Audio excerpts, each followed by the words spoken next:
What do you mean tonight? More noticeable tonight. Very hard. But yeah, I've got to read this in the record right after. That's fine. Okay, I think it's... No, it is. 7 o'clock, so we're going to call Gardner City Council meeting to order. Invite everybody to stand and join us for the pledge of allegiance. I pledge allegiance to the flag of the United States of America and to the republic for which it stands, one nation, under God, indivisible, with liberty and justice for all.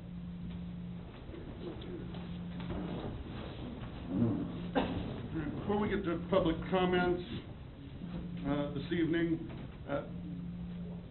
something that the City Council here has been doing for years, for as long as I can remember, and apparently long before that, we've had Christmas in the Park on Monday evenings and have moved the Gardner Council meetings until Tuesdays instead of Mondays.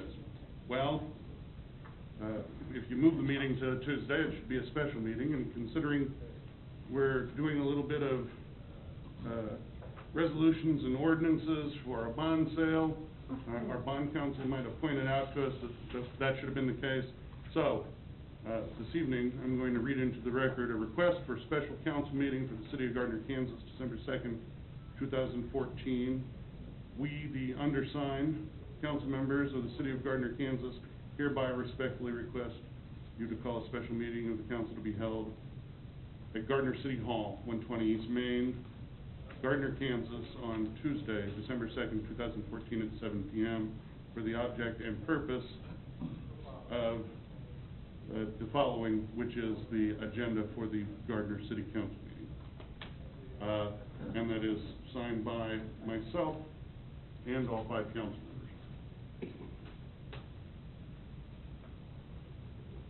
members. Next is public comment. Members of the public are welcome to use this time to make comments about city matters or items on the agenda that are not part of a public hearing. If you would like to make public comments, please approach the podium, state your name and address for the record, and be heard.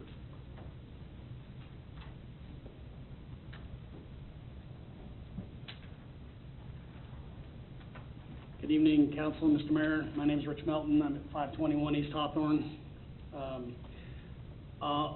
During the work session, we talked about different trailers and different things. I like the way I think the council is working towards. I just wanted to let you think of another possibility that you probably haven't thought of when you're separating these work trailers from RVs.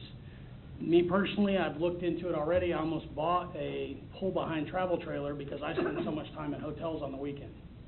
So if I bought that travel trailer and I had all my inventory and all my other stuff in it, technically it's a work trailer.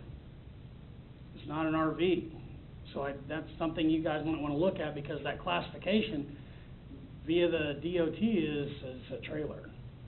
So, I mean, there's nothing to say that one can't be the other. So that's just one thing to think about when we're looking at all these classifications. I understand that what you're trying to do, and I think it's the right thing to do. I would say, too, about the RVs, even though I don't have one thing for me personally, and I've talked to Councilman Freeman and Shoot about this quite a bit, personal freedom, the ability to take your property and do what you think is right with it, is what America is based on. And for us, or you as a councilor, anybody to say, hey, you can't take your whatever it is and put it in your driveway because it meets this classification, I think is wrong. Now, I'm totally with if you can do the it can't cross the sidewalk because that impedes other people. I totally understand that, and trust me, I don't like to see 50-foot RVs in people's driveways either, but I do understand too that that's their driveway. So, and I think council needs to look at that too when they're looking at all this other stuff. Also, I wasn't able to make the CIP meeting, and I'm sorry about that. I was stranded in New Jersey. I'd much rather been here. I don't really like New Jersey. It's very crowded. So, but when I watched the video, I was impressed with the citizens group and everything they did mention. I did get the updated CIP. I'm going through it right now. Some of the stuff, though, we have answers, but some of the answers really lead to more answers. I'm just going to give the one example of the air conditioning unit for this building. It stated in that CIP that $66,000 to change out an air conditioner and upgrade some stuff, and that the cost would be written off in 3 years. It would pay for itself. There was no factual data to accompany that. My best friend's an HVAC guy. He's been one for over 20 years doing commercial and residential, and I said, what unit could we put in the Gardner City Hall that would cost $66,000 that would pay for itself in 3 years? And he goes, they don't make one like that. So I don't know where that information came from because nothing was in the CIP about what it was specifically or how it was.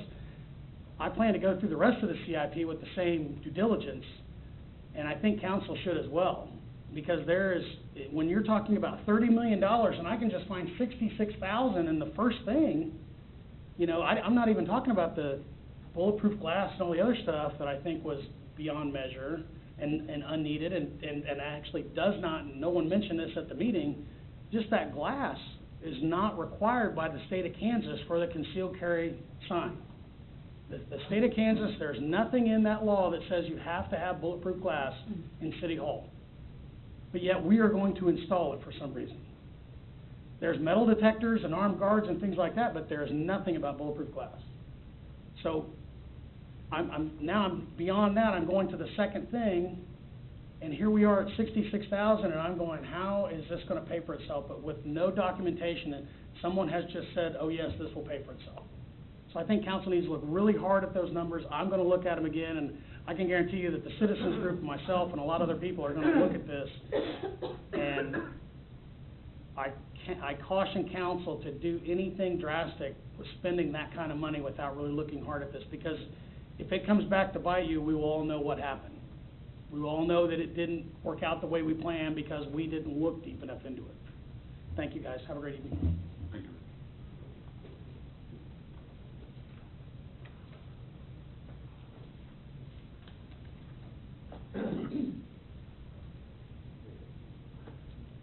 Good evening. My name's Jerry Keeney. I live at 601 South Juniper Street. I'm currently one of the directors of a homeowners association, and I'm not up here to beat a dead horse. I understand personal property and people's rights, but you also have to understand that you have neighbors that you have to take into consideration. It's not all about me. I've got a neighbor to the right and a neighbor to the left, and if I've got a 35-foot boat or trailer or whatever, it's not fair to him. And I just hope that the city council understands. I've got nothing against, nobody does, with the working man's trailer. I've got him in the neighborhood that leaves every morning at 6 o'clock, and I respect that. But motor homes and large boats, I don't think belong in the driveway to stay there forever. And if we get the foot in the door, I was talking to Christy, next is going to be vehicles up on blocks. We don't know what we're going to have. So again, I don't want to beat a dead horse, but I just hope that I think the work trailer is a fine advance, but motorhomes, the other thing, I think they belong out where they belong in the field that's parked. I've had a boat for 24 years. It never sits in the driveway. So again, I appreciate the time. Thank you all. Have a good evening. Thank you.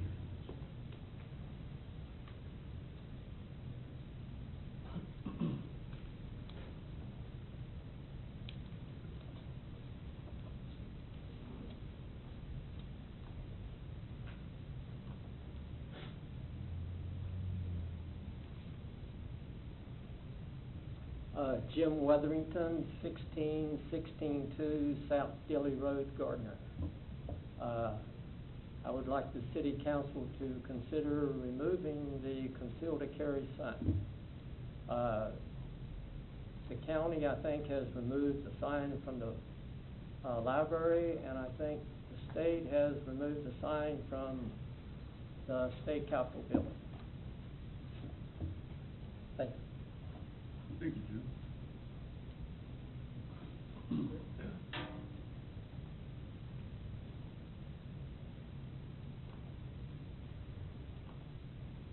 No one else coming forward.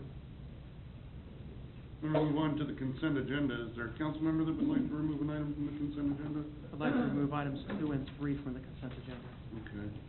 I'm actually going to be removing item number 1 No? personally, so, with that being the case, we'll move on to consent agenda item number 1. Standing approval of the minutes as written for the meeting on November 17th, 2014. Todd Winters, our newest council member, was on the telephone, listening to the work session and the council meeting from 6 o'clock at the last time we met, up until just after 8 p.m. When he had to board a flight. He was listening patiently. He chose not to interrupt when he had to disconnect. When the meeting began, I failed to mention that Dr. Todd was on the phone. I would like to see that, and Christie knew about this. I think most of the people on the dais knew about it. Jeannie knew about it, but we're gonna put that in the minutes for approval. It's gonna be noted. So, unless anybody's got an issue with that, I would say, Chris, I'm just curious, if that wasn't made clear to the people in attendance, can you do that? that's, It was not on record to anybody here. You're revising the record retroactively. I'm just curious, because that seems odd. the reason that we approve minutes is so that we can Correct them. correct them. And yeah, we've got people that were in the chambers that knew that he was on the telephone. So, I mean, unless somebody, I'd like to entertain a motion for it, unless somebody's got an issue. Ryan, I see you consulting. No, I was just gonna say, I mean, there was a notation that, I believe at the beginning of the work session, he was on the phone. And then, you know, a council member doesn't have to be present at roll call to be noted as present. And under COMA, certainly participation by phone is permissible, so that shouldn't be an issue, to note that he did participate by phone in the minutes. Brian, I have a question then. If participation by phone is allowed under COMA, voting by phone is not, is it? Yes, it is. It is allowed, it is allowed by phone. Yeah, I think that, one of the reasons why we've had individuals absent, not voting Now, in chambers is because of the fact that there was a question about that. Your governing body rules of procedure are a little bit different, but what they say, it will take me a minute to find it, is that you have to be, and this is different from COMA, is that you have to be present, although being present isn't defined, to make a, I have to go back and look, to make a motion, or maybe it's engage in discussion. But it does not indicate that you have to be present to vote. Okay, my concern here, and I think it's a valid one, is that an individual could be making votes under duress over the phone and you don't know it. Individuals could be, because, you know, they could be getting pressure from outside of, force or whatever. Behind the dais, we don't have that kind of pressure. I think that over the phone you might. I'm just saying that's the problem we have with virtual meetings.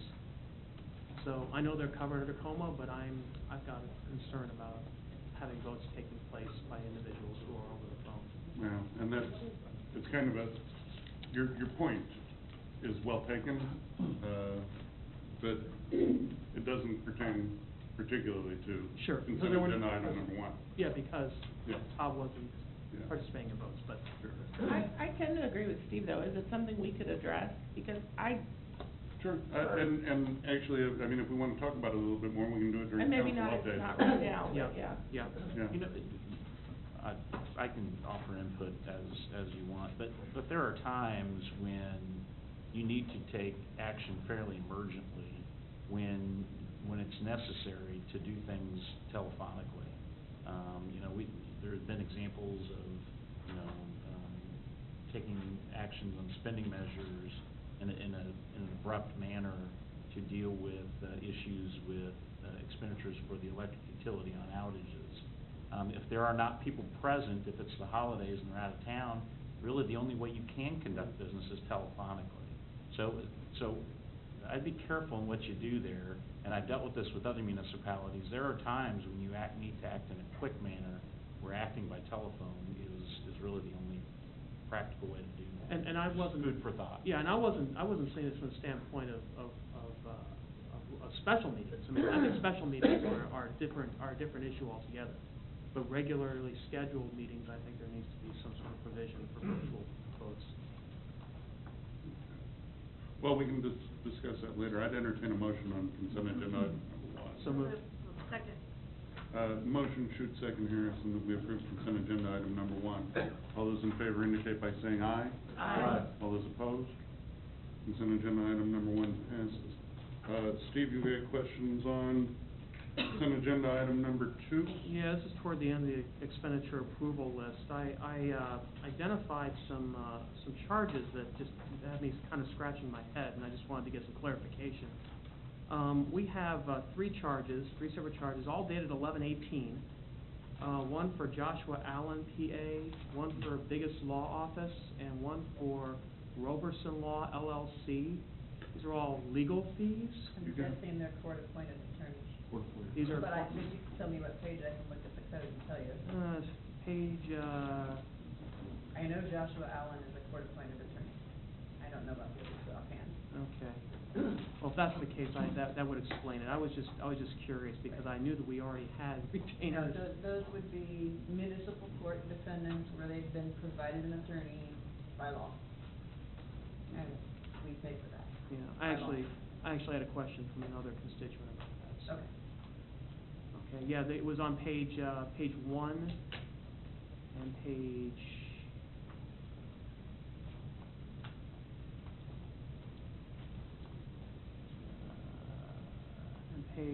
7 of the expenditure approval list from 11/20.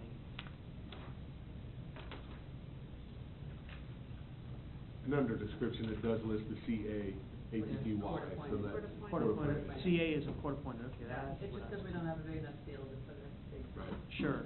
All right. So thank you for that clarification.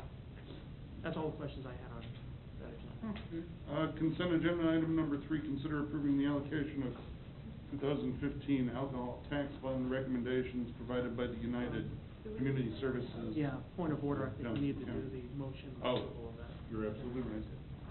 Entertain a motion. So moved. Second. Motion Harrison, second Shute, that we approve consent agenda item number 2. All those in favor indicate by saying aye. Aye. All those opposed? Consent agenda item number 2 passes. Consent agenda item number 3.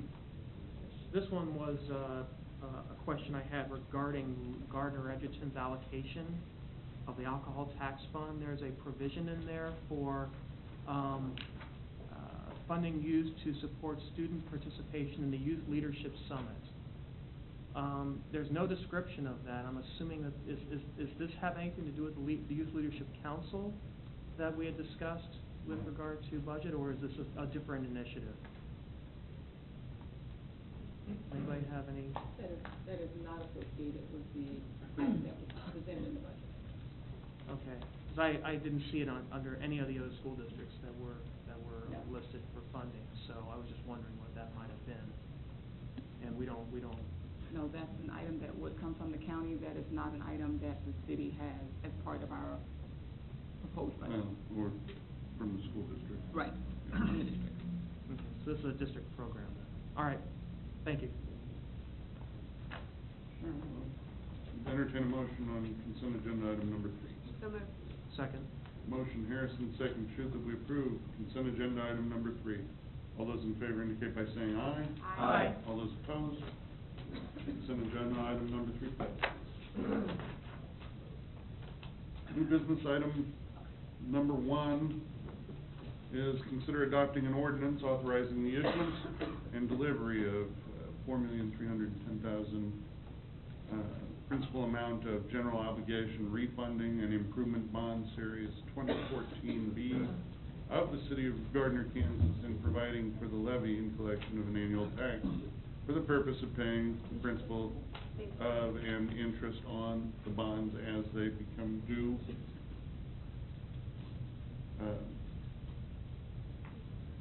Laura, and just, this will be ordinance number 2466. Laura, good evening. Good evening. As you recall, the governing body approved the sale of general obligation refunding and improvement bonds back in November for the purpose of the aquatic center rehabilitation, pool improvements, and the majority of the funding was for refinancing to KDOT loans. And so, Bruce Kimmel with Ellers is here to talk to you about the credit rating we received and also about how the bond stuff turned out. And just in case you have any other questions, bond counsel Riley is also here. Very good. Thank you, Laura. Bruce Good Kimmel, evening, Mayor. good evening. Good evening, Mayor and council members. I'm Bruce Kimmel with Ellers, and I'm here to share some good news with you about both the bond sale results as well as the city's credit rating. I'll be referring to the sale day report that was just handed out to you. And why don't we, the first page I'll be referring back to a couple of different times, but I'll be referring to some of the other pages as well.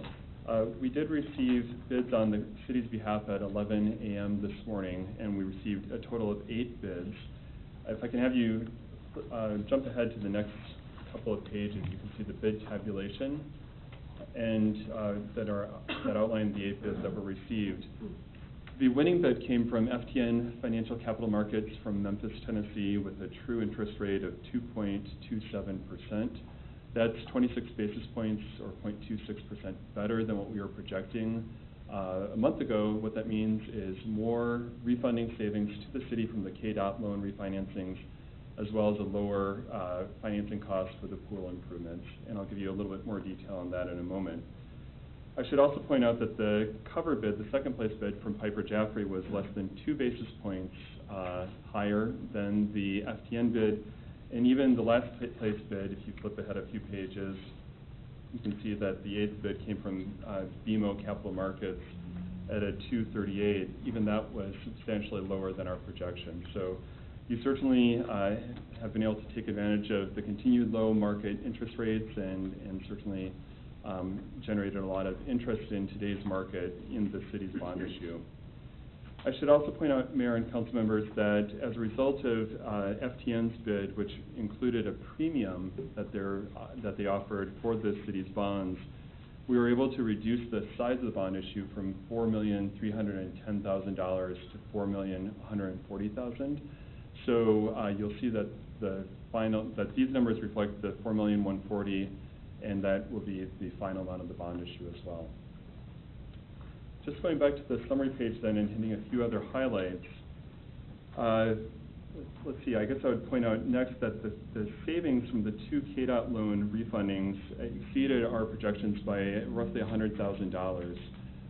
In aggregate, the two refundings had net savings of $494,759. That is net of all cost of issuance.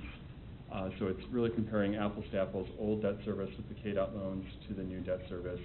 So about $500,000 of savings there.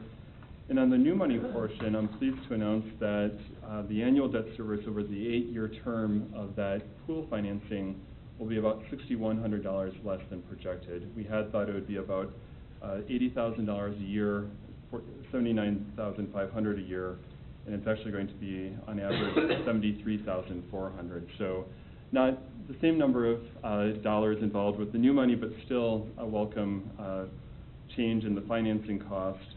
And that was due to the fact that we were able to reduce the pool financing by several $1,000s, about $40,000, and also had the better interest rates as compared to the projections.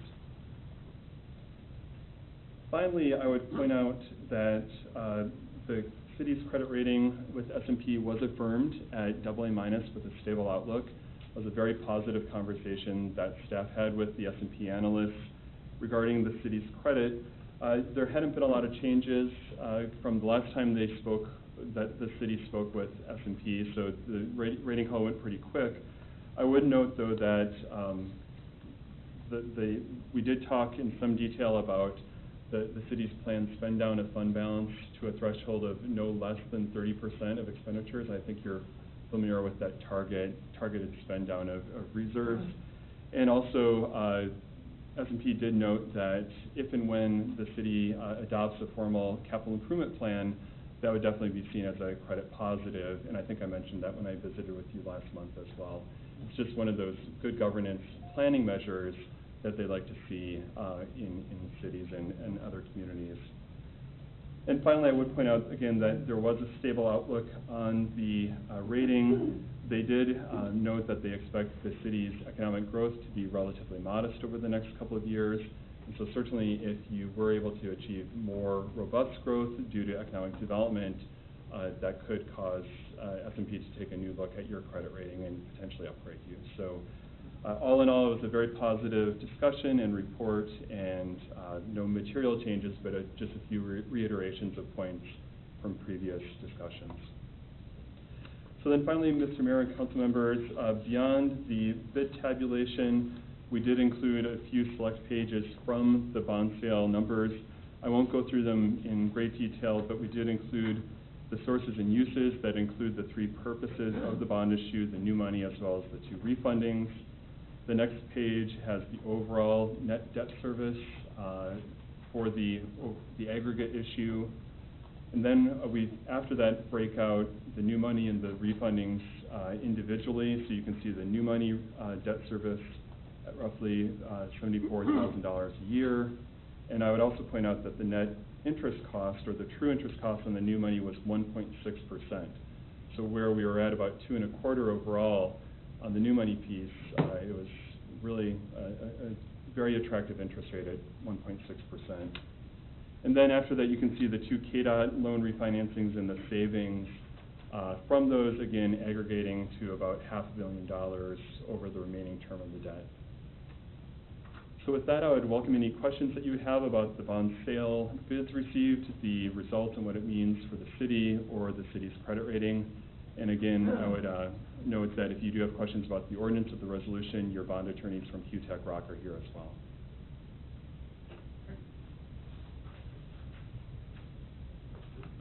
Without any more presentation, we will open the floor for public comments on new business item number 1.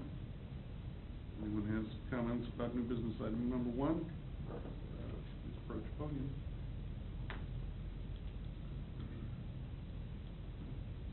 Okay, questions for the Finance Director, Mr. Kimmel or Duddy Riley?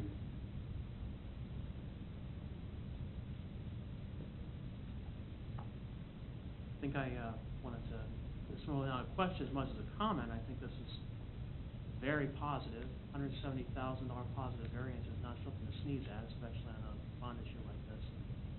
So I wanted to thank the folks at Ellers and our bond counsel and attorneys for doing a great job.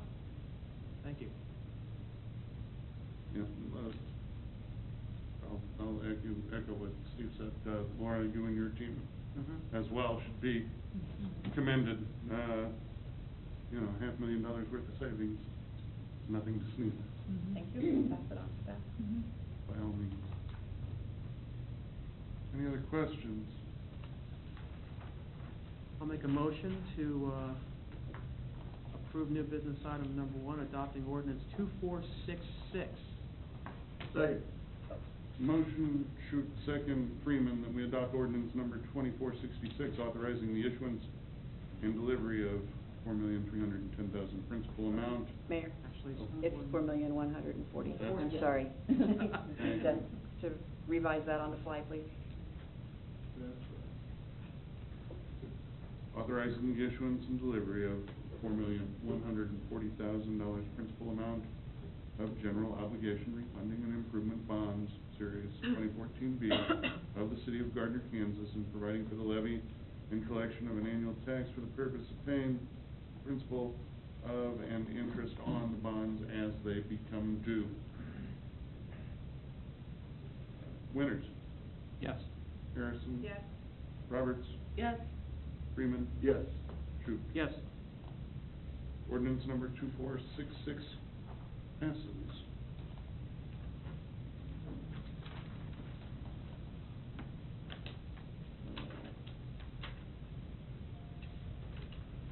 New business item number 2, if I can find it. A lot of paper this time.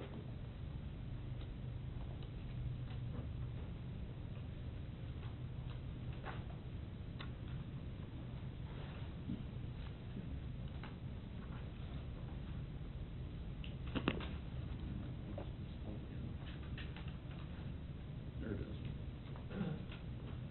Consider adopting a resolution prescribing the form and details of and authorizing the delivery of $4,140,000 principal amount of general obligation refunding and improvement bonds, Series 2014B, of the City of Gardner, Kansas, previously authorized by an ordinance of the city.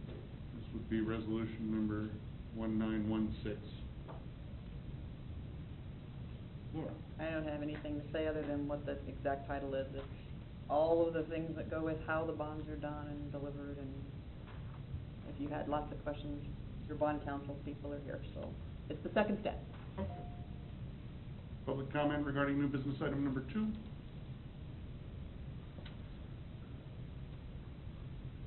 Anyone coming forward, questions for Laura or our guests?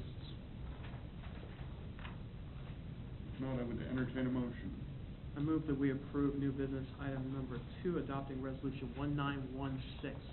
Second.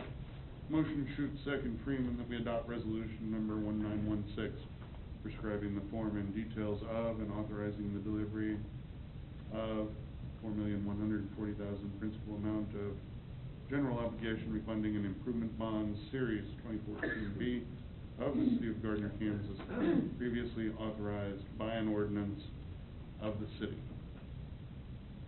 Shute? Yes. Freeman? Yes. Roberts? Yes. Winters? Yes. Harrison? Yes. Resolution number 1916 passes. Laura, again, let me just say, great work. Great work. Thank you, Bruce. Thank you, Bruce. Thank you, Donnie. Donnie?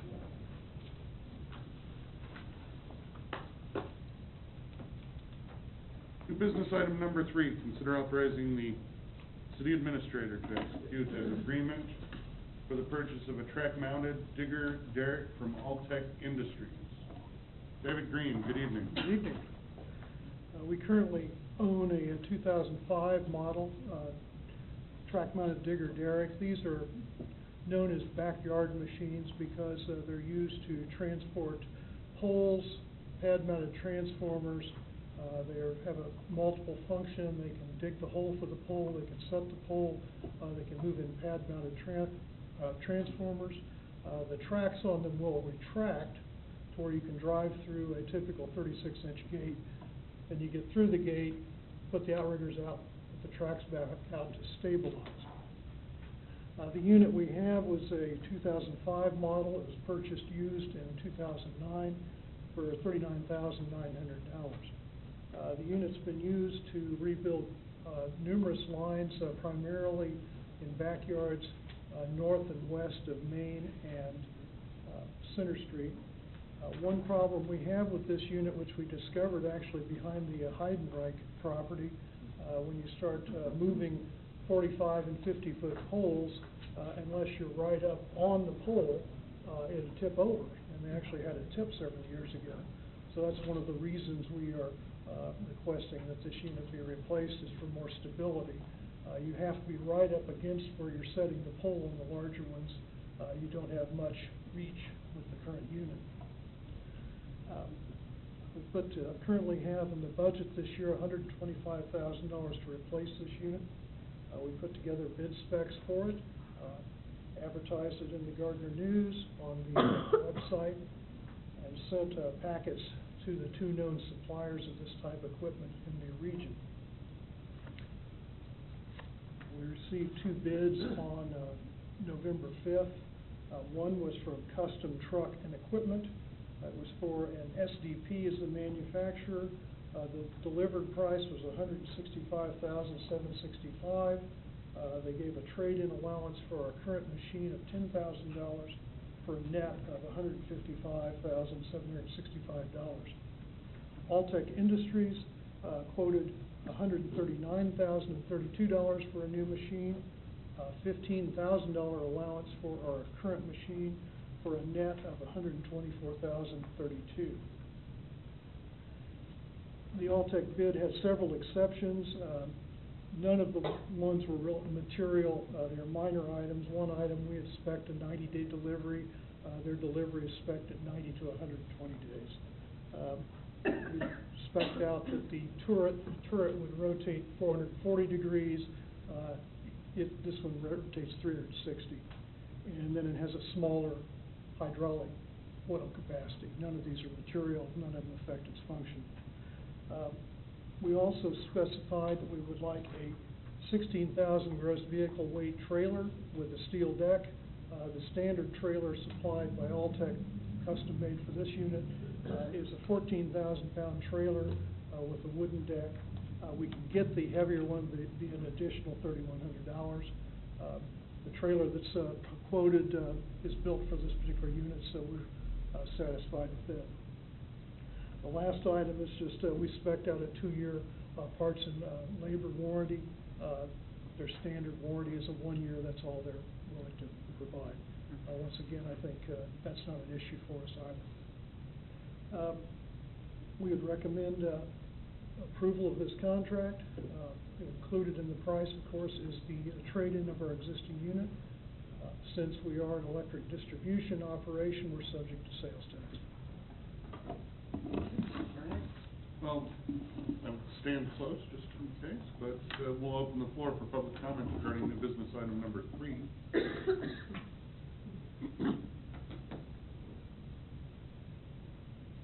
No one coming forward. Questions for Dave Green about new business item number 3? Yeah, Dave, can you talk a little bit about the usage of this equipment? How often is it used? Is it used for maintenance, or is it just used for kind of planned activities? It's used for both. If we do end up with an emergency call or a service call in the backyard, we would use it for to set the poles or to access the overhead line, or if there's an issue involving a transformer or some other pad-mounted equipment, we would use it to carry it in. Okay, thank you. Dave, I've got one question really quick. Did we, I know that we purchased the current unit used. The question I'm going to ask is, did we pursue any aftermarket options on this? Not on this. Were there any? We were pursuing new on this, no. So no, the answer to your question is no, did not.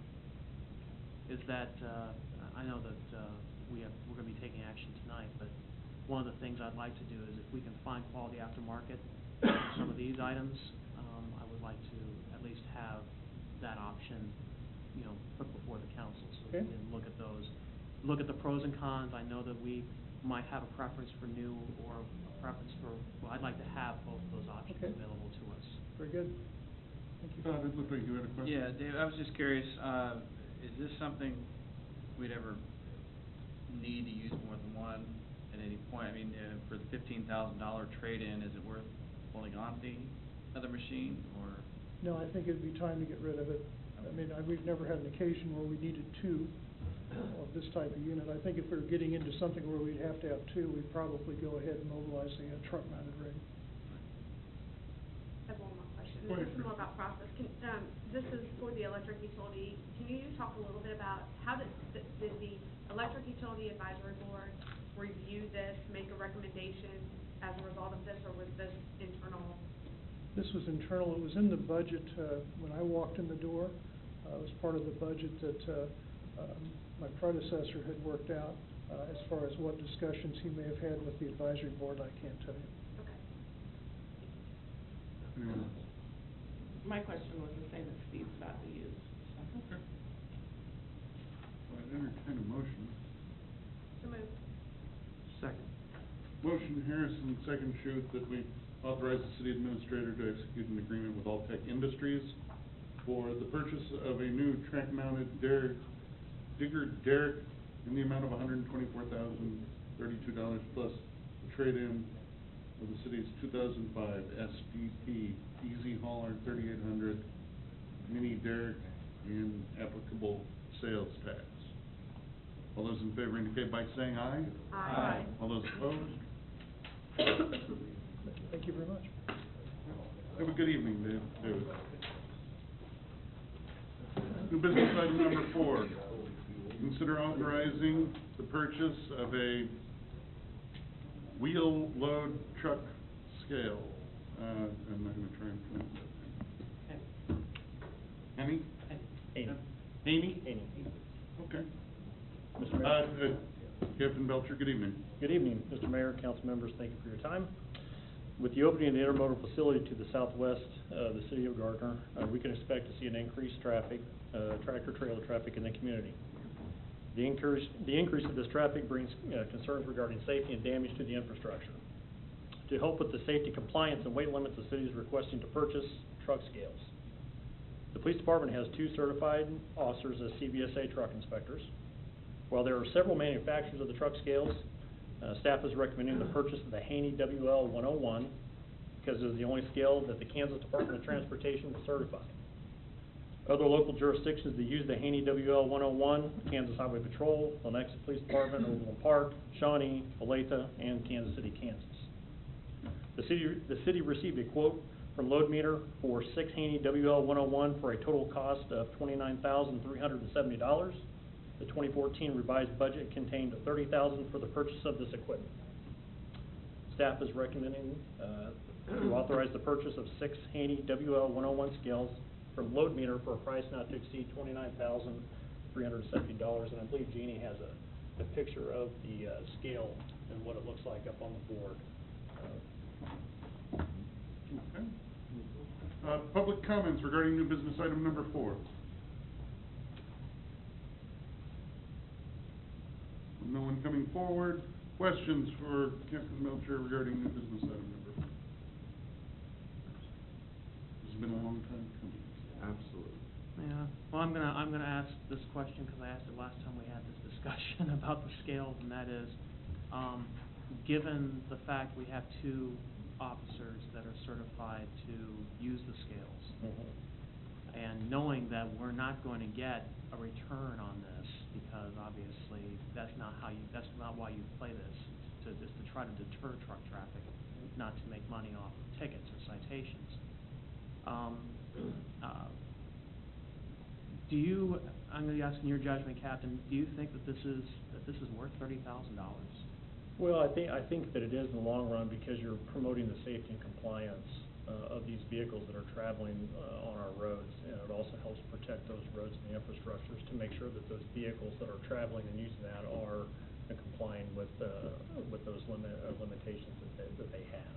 So you're arguing that the deterrence value of those scales and the long-term benefit from the lowering of the wear and tear on those roads, primarily the arterial roads, not necessarily 56, because we don't manage that anyway, is going to justify in the long run these scales? I believe it will. Are we planning on hiring or not hiring, but training any more officers on these? I think as we move forward, that is certainly an option that we need to take a look at as we look into 2015. We have 2 now, maybe bringing on 3 or 4 to do that. So that is certainly an option that I think that we should look into doing as we move forward. What would be the potential cost factor in that? The cost factor of it's that? sending them down to Salina to get certified. Basically you're talking, I can't remember what our cost was to send them down there, but it's very minimal. I think about $1,000 for an officer. That sounds probably on the high end. All right. Those are the questions I had. I'll go with whatever council consensus is, but I needed to have those questions answered. Thanks. Anyone else, other questions? Would entertain a motion. So moved. Second. Motion Freeman, second, Harrison, that we authorize the purchase of 6 Haney WL 101 scales from Loadometer for a price not to exceed $29,370. All those in favor indicate by saying aye. Aye. All those opposed? Buy those scales. Thank you. Thank you, Chief. And thank you, Captain. Okay. Council updates. Does staff have anything for council? Just a thank you and appreciation for your attendance at last night's Christmas in the Park event. Appreciated you folks being there, and special thanks to other departments that participated and provided some assistance, both set up and during the event last night. I think everything went very well. Anything else, Karen? Jeannie? Laura? Cheryl? Does council have anything for staff? I'll just send it right back to Mr. Stewart and say, well, job well done last night. Particularly liked how it ended with a bang. It was very good. And appreciate all your assistance and all your hard work behind the scenes to make sure everything ran smoothly. I'll pass along to that. Yeah, hear, hear. That's all I'll say about that. Anyone else? Just a very quick follow-up, actually, tonight's public comment and Rich's comment regarding circumstances where the policy may not be written that's all-encompassing. I think it's important that as we revise the policy on the RV and trailer parking, that we leave the opportunity for special considerations. I think right now it's written where community development director, or I can't remember how it is, but important to have that opportunity still within the ordinance for those circumstances to at least be reviewed and considered. Particularly dual-use purposes like what Rich talked about. And really, we don't need to be specific with why it would be. Yeah. It's just the opportunity to have that review available, and that's all I had. Okay. Anyone else? Tori? Christie? I've got a couple of quick things. First off, you all saw that we're going to have a Gardner Citizen Academy titled Gardner U. That was Cheryl and Leslie before she left for the private sector. Came up with that name, and I like it. But this is something that Cheryl and I started talking about last summer. My hometown of Roland Park, and talked with the mayor there. They've got a Citizens Academy that they had earlier last year, and that they had to have a special election to replace a council member. And I want to say that 2 of the 4 people that ran in the special election were Citizen Academy graduates. So I think that this isn't anything that's new. Citizen Academies happen across the country and have been going on for a long time. But Cheryl, Leslie Quillen, who's no longer with us, and Jeannie did an awful lot of legwork to see how other people are doing it, and setting it up so that I think we're going to have a very successful time.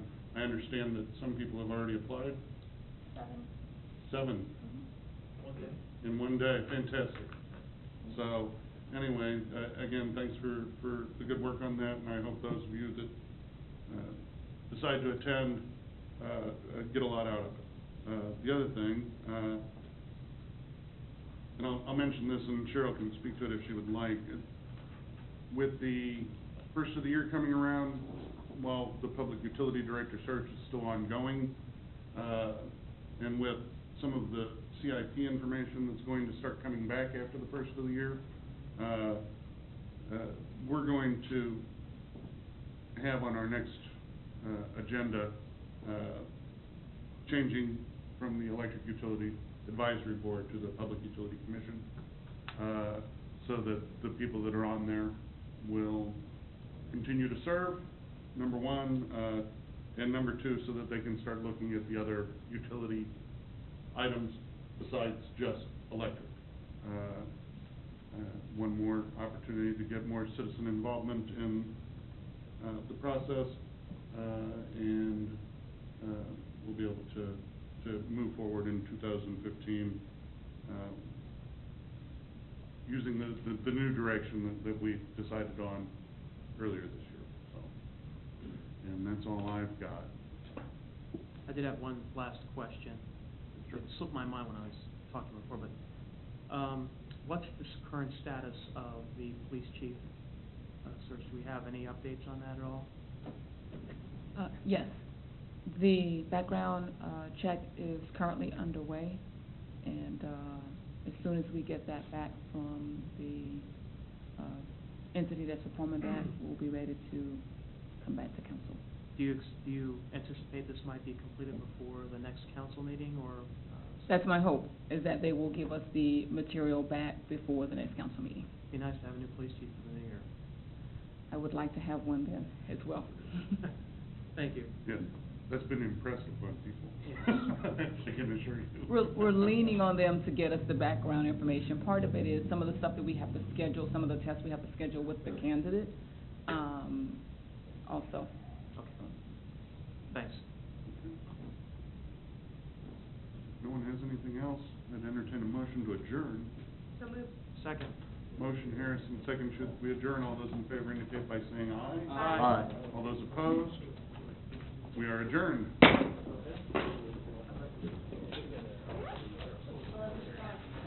Wait.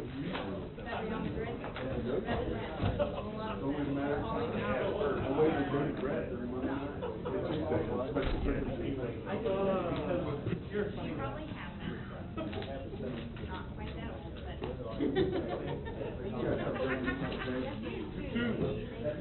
Forget it.